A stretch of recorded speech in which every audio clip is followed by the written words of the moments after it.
কুণাল ঘোষ কি বলেছেন আমার জানা নেই। আমি বিধানসভার সদস্য হিসাবে ওনার অনেক সিনিয়র। আমি পরপর 4বার নির্বাচিত হয়ে এসেছি। সমস্তটা না জানলেও কিছুটা বিধানসভার রীতিনীতি আমার জানা আছে। দল আমাকে অপোজিশন চিফ হুইপ আমাকে মনোনীত করেছেন। স্পিকার এবং বিধানসভার সচিবালয় সেটাকে মান্যতা দিয়েছে। আমি অপোজিশন চিফ হুইপ হিসাবে আমি আমার দায়িত্ব এবং কর্তব্য সম্বন্ধে সচেতন এবং সজাগ। কুণাল ঘোষ আজকে বিধানসভার মধ্যে একজন বিধায়ক হিসাবে যে আচরণ করেছে,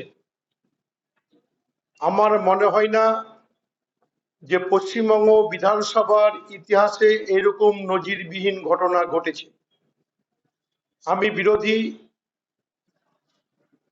চিফ হুইপ হিসাবে ডিমান্ড নাম্বার 68 হোম অ্যান্ড হিলিপ অ্যাফেয়ার্সের ওপর যখন বক্তব্য রাখার জন্য উঠে দাঁড়াই,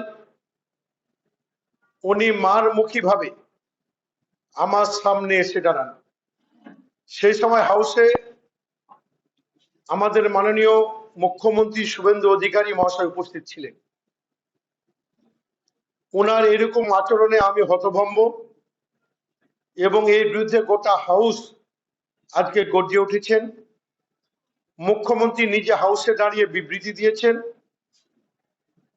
custodian of the house speaker তার জাজমেন্ট দিয়েছেন। আমি মুখ্যমন্ত্রী সহ স্পিকারকে ধন্যবাদ জানাই। কুণাল দা যে অভিযোগ করেছেন যে ওকে বলতে দেওয়া হয় না, তার কারণ বিরোধী চিফ হুইপ হিসাবে আমার যেমন তৃণমূল কংগ্রেসের ৭৯ জন সদস্য আছে, কংগ্রেসের 2 জন আছে, সিপিএম এর 1 জন আছে এবং আইএসএফ এর 1 জন সদস্য আছে। সকলকে টাইম মেনটেন করে বক্তব্য রাখার সুযোগ করে দেওয়ার দায়িত্ব আমার। অপোজিশন হিসাবে যে টাইম অ্যালট হয়, সরকার পক্ষ আমাদের তার অর্ধেকটা টাইম সমস্ত বিরোধী মেম্বারকে দেওয়ার জন্য অ্যালট করেছে। তো আমাকে টাইমটা অ্যালট করতে হয় সিপিএম, কংগ্রেস, আইএসএফ এবং তৃণমূল। তো সমস্ত মেম্বার ঘুরিয়ে ফিরিয়ে বক্তব্য রাখার সুযোগ পান। আমি যদি মোবাইলে শোভনদেব চ্যাটার্জি আমার সিনিয়র লিডার, দীর্ঘদিনের সংসদ রাজনীতিতে উনি অভ্যস্ত। তার কারণ এই যে হাউস চলে যাওয়ার পরে রুলিং পক্ষের চিফ হুইপ আমার কাছে জানতে চাই কালকে কে কে বক্তব্য রাখবেন। তা হাউস শেষ হয়ে গেলে আমাদের তৃণমূলের যারা অন্যভাবে কথাবার্তা বলছেন তারা কিন্তু কোনোদিন তালিকা আমার কাছে জমা দেন না।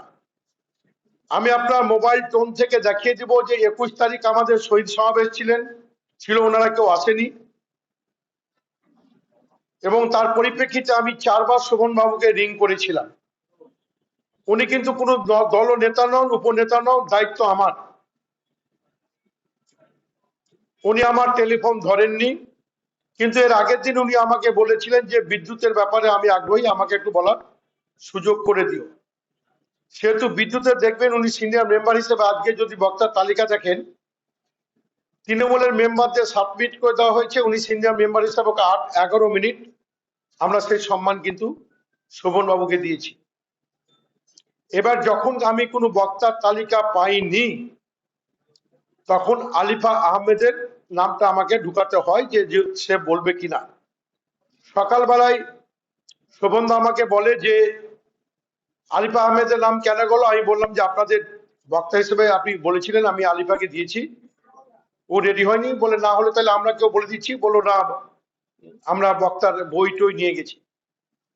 তো কুণাল বাবু বলবেন কি বলবেন না সেটা আমাদের চিফ হুইপ, আমরা কে কবে কি বলবেন না বলবেন প্রতিদিন বলতে চাইলে তো বলতে দেওয়া যায় না। সেহেতু নিশ্চয়ই ওনার ধৈর্য রাখা উচিত ছিল। যখন সময় হতো বা কোনো সাবজেক্ট থাকলে নিশ্চয়ই ওনাকে বলার আমরা সুযোগ দিতাম। কিন্তু উনি যেভাবে আচরণ করেছেন, এর আচরণটা গোটা হাউস, সারা দেশের মানুষ দেখলো যে একজন সদস্য কিভাবে মারমুখী হয়ে তার একজন সহযাত্রী বিধায়ককে আক্রমণাত্মকভাবে মারার জন্য উদ্যত হয়েছে। এটা আমরা কিন্তু খুব দুঃখিত এবং লজ্জিত যে সারা দেশের উনি এটা সঠিক কথা বলেননি।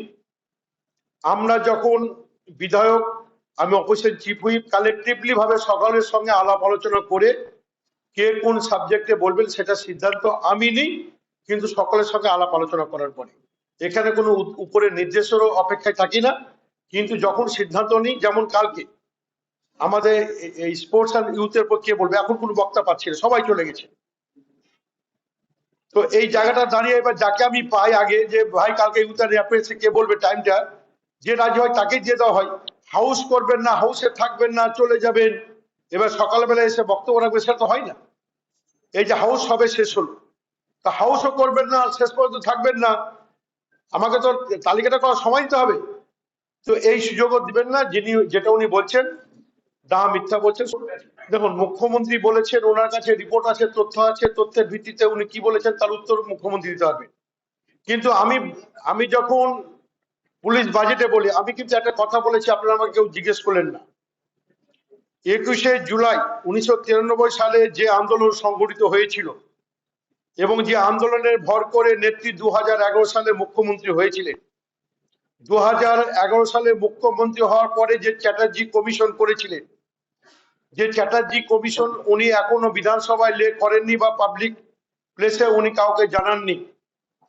আমি জানতে চেয়েছি যে এই কমিশন করার উদ্দেশ্য কি ছিল, কোন কমিশনের রিপোর্টকে ঠান্ডা ঘরে পাঠানোর উদ্দেশ্য কি ছিল, যার নেতৃত্বে আন্দোলন হয়েছিল, যার নির্দেশে গুলি চলেছিল 2011 সালে পরে, সেই শহীদদের বুকে রক্তের আত্মবলিদানের মাধ্যমে 11 সালে দায়িত্ব নেওয়ার পরে যিনি গুলি চালিয়েছিলেন তাকে কেন তার ক্যাবিনেটে স্থান দেওয়া হয়েছিল, অনেক প্রশ্ন জন্ম দিচ্ছে।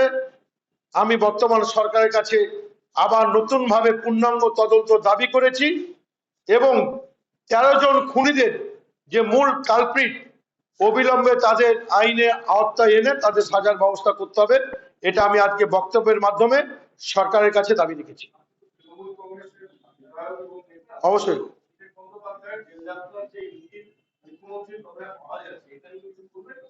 দেখুন, কেউ যদি একটা জিনিস, কেউ যদি অন্যায় করে, অন্যায়কে আমরা প্রোটেকশন দেবো না, অন্যায় সাজা তাকে পেতে হবে।